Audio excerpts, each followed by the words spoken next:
Bonjour, la petite vidéo de la semaine. Je vais te parler de ces situations où un parent et un ou une adolescente sont en conflit depuis un certain temps et dans des situations où la communication est vraiment très difficile, voire impossible. Le but de la vidéo, c'est d'essayer de te faire réfléchir et de te faire sortir des mécanismes / réflexes dans lesquels tu tombes parce que tu ne réfléchis pas. Nous savons tous, il existe des relations avec des parents, des adolescents, jeunes adultes qui sont parfois compliquées. Ces relations rentrent dans une dynamique négative. Le postulat est le suivant. Le parent n'est pas satisfait parce que le jeune ne se comporte pas de la manière qu'il espérait qu'il se comporte, et le jeune en a ras-le-bol parce que de toute façon, il a l'impression que quoi qu'il fasse, quelle que soit la situation dans laquelle il ne sera que critiqué. Et malheureusement, ce genre de situation, si personne ne fait en sorte de casser ce rythme, peut s'installer et effectivement donner lieu à des espèces de rythmes d'interaction extrêmement négatifs qui font que quand un jour j'arrive en proposant à un parent d'entrer en dialogue avec son jeune ou à un jeune de parler avec les parents, j'ai droit à « Ah non, attends, ça c'est impossible. Hein. Ah non, moi je suis pas capable. » Alors ça c'est plus honnête, je ne suis pas capable. Pourquoi ?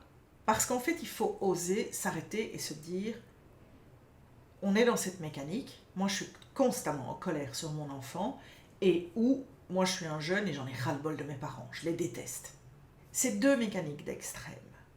Et c'est en fait une phase, parce qu'il est très clair que à partir du moment où le jeune adulte va grandir, que les circonstances éventuellement de vie vont changer, il va quitter le foyer familial, etc. Il y a plein de choses qui vont se mettre en place et la dynamique qui existait pendant quelque temps va déjà changer.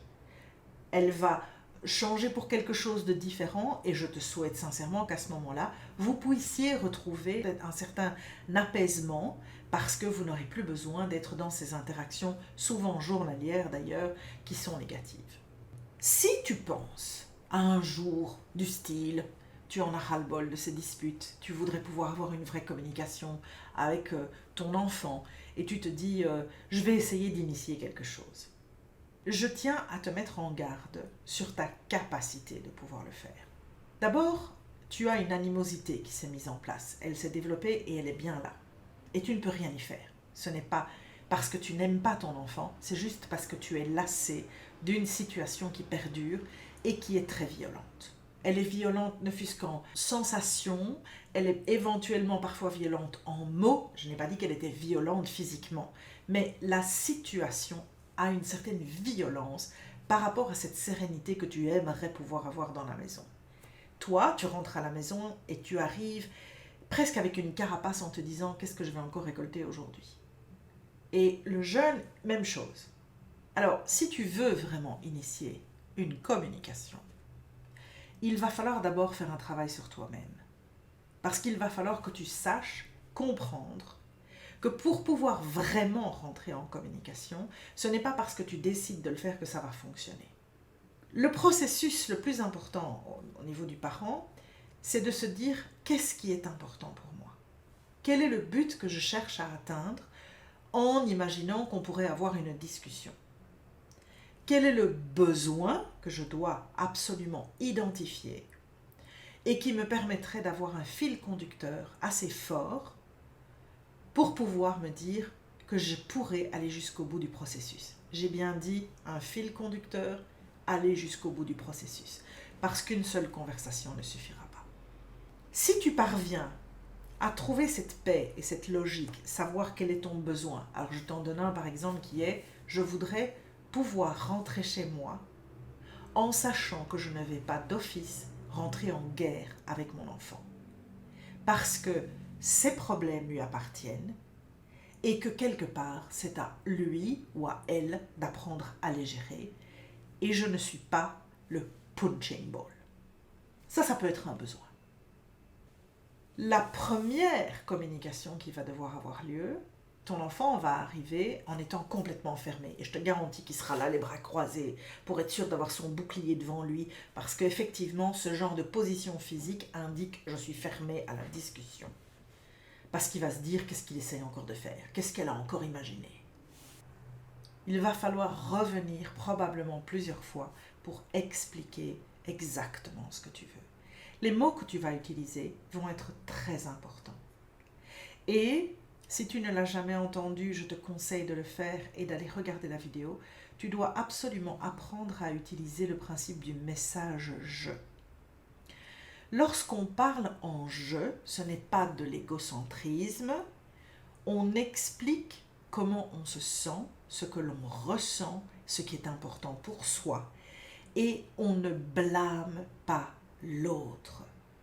On livre à l'autre des informations dont il n'est peut-être pas conscient, parce que justement on lui explique ce qu'on ressent, les difficultés que l'on rencontre, la douleur que l'on éprouve, le fait qu'on n'est pas capable de pouvoir accepter une situation pour de telle et telle raison.